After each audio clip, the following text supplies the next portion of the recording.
운동과 식단을 열심히 한다 해도 몸에 물이 없다면 다이어트는 어려워질 수밖에 없습니다. 충분히 물을 먹어야 한다는 건 다 아실 거예요. 근데 얼마나 어떻게 잘 먹어야 하는지 모르는 경우가 너무 많고 이유를 모르니까 물 먹는 습관도 잘 잡히지 않는 것 같습니다. 제가 알려드리는 방법으로 하루 물 2리터 정도를 섭취한다면 몸은 건강을 찾고 다이어트가 훨씬 수월해지는 걸 느끼실 수 있을 겁니다. 자, 그럼 이 물을 왜 먹어야 되는지 말씀드리겠습니다. 첫 번째는 지방을 태우려면 수분이 필요합니다. 운동 또는 사우나를 통해 땀이 많이 나면 뭔가 홀쭉한 느낌이 나면서 날씬해진 느낌이 납니다. 근데 이때 지방은 대체로 많이 빠지지 않습니다. 이건 수분이 빠지고 지방이 타지 않았기 때문입니다. 결국 지방이 타는 과정은 글리세롤과 지방산이 뭉쳐있는 게 우리 몸에 쌓여있는 지방인데 여기서 리파제라는 효소가 이 두 녀석을 떼어내어야 드디어 지방이 에너지원으로 사용될 준비가 된 거고 운동을 통해 산소와 만나게 되면 이산화탄소와 수분으로 배출이 되는 겁니다. 여기서 중요한 게 리파제는 수용성 효소라서 물이 없으면 이 효소는 아예 작동을 하지 않게 됩니다. 그래서 체내에 물이 부족하면 리파제 활성화, 혈류가 묽어져 지방 이동 원활, 노폐물과 이산화탄소 배출 촉진, 간과 신장이 효율적으로 대사 처리 이 네 가지의 기능을 못하게 됩니다. 결국 지방이 타는 환경을 만들 수 없게 되고 그렇기 때문에 수분은 항상 충분히 공급되어 있어야 합니다. 두 번째는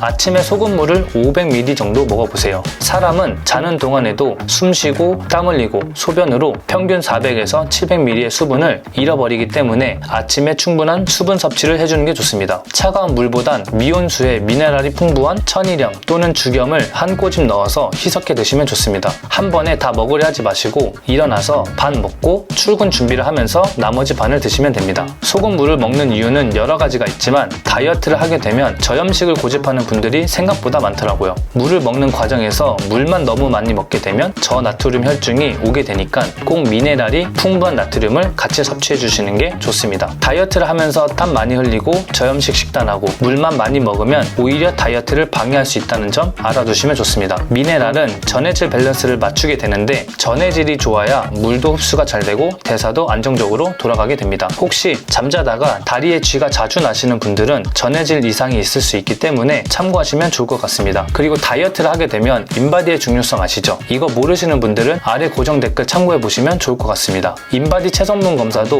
몸에 있는 수분으로 측정하기 때문에 몸에 수분이 충분하면 근육량을 더 정확하게 측정할 수 있습니다. 세 번째는 다이어트 실패의 원인은 수분 부족이라고 할 만큼 집중력, 멘탈, 면역까지 물이 영향을 많이 끼칩니다. 뇌의 80%는 물로 구성되어 있습니다. 물 부족은 뇌의 배터리 부족과 같은데요. 체내에 물이 부족해지면 생각이 느려지고 집중이 안 되고 짜증이 많아지고 의지력 저하가 생기게 됩니다. 결국 다이어트 지속성을 떨어뜨리는 주 원인이 될 겁니다. 다이어트의 성공과 실패의 차이점은 다이어트는 예민하게 하는 게 아니라 익숙하게 해야 합니다. 성공하는 사람들은 다이어트를 특별한 일로 여기지 않아요. 그냥 밥 먹고 물 마시고 움직이는 하루의 일부일 뿐입니다. 반대로 다이어트를 대단한 프로젝트처럼 느끼고 하루 종일 그 생각만 매달리면 스트레스 호르몬이 쌓이고 결국 무너집니다. 다이어트 지속성의 핵심은 루틴의 안정감인데 그 루틴의 시작은 물 먹는 습관부터 시작해야 합니다. 자, 여기까지 들어주셨다면 수분 섭취의 중요성을 아셨을 텐데 여기서 제가 하나 걱정되는 건 하루 물 먹는 양을 숙제처럼 빨리 끝내려고 한 번에 너무 많은 물을 섭취하는 건 피하셔야 합니다. 물은 한 번에 많이 먹게 되면 사망까지 이룰 수 있다고 합니다. 실제로 2007년 미국 한 라디오 방송에서 물을 많이 마시는 대회가 열렸는데 참가자 한 명이 사망한 사건이 있었습니다. 사망한 이유는 저나트륨 혈중 때문이었는데 이게 굉장히 위험합니다. 그래서 저는 이렇게 먹습니다. 아침 출근 전에 500, 오전 일하면서 400, 점심을 먹기 전 200, 식사 후 200, 퇴근 전까지 300, 운동하시는 분들은 운동할 때 700, 취침 전 200 이렇게 2.5리터 정도 섭취하시면 됩니다. 소금물 드시는 거 잊지 마시고 하루 동안 충분한 물을 건강하게 드시길 바랍니다. 오늘 내용을 정리하자면 다이어트를 실패하는 이유는 몸이 말라버렸기 때문일 수 있습니다. 수분은 지방을 태우는데 정말 중요한 역할을 합니다. 거기에 전해질 밸런스를 잘 맞춰주면 물이 몸속에 훨씬 잘 흡수가 돼요. 그리고 다이어트를 너무 부담스럽게 생각하지 말고 작은 습관부터 하나씩 실천해보세요. 그렇게 하면 몸은 자연스럽게 균형을 되찾고 건강한 변화가 시작됩니다. 물 먹는 습관은 가장 기본이며 텀블러 들고 다니는 습관도 굉장히 좋은 방법입니다. 몸이 마르지 않도록 촉촉한 상태를 유지해주세요. 오늘 영상이 도움되셨다면 구독과 좋아요 눌러주시고 오늘 하루도 조금씩 꾸준히 함께하는 하루 보내요.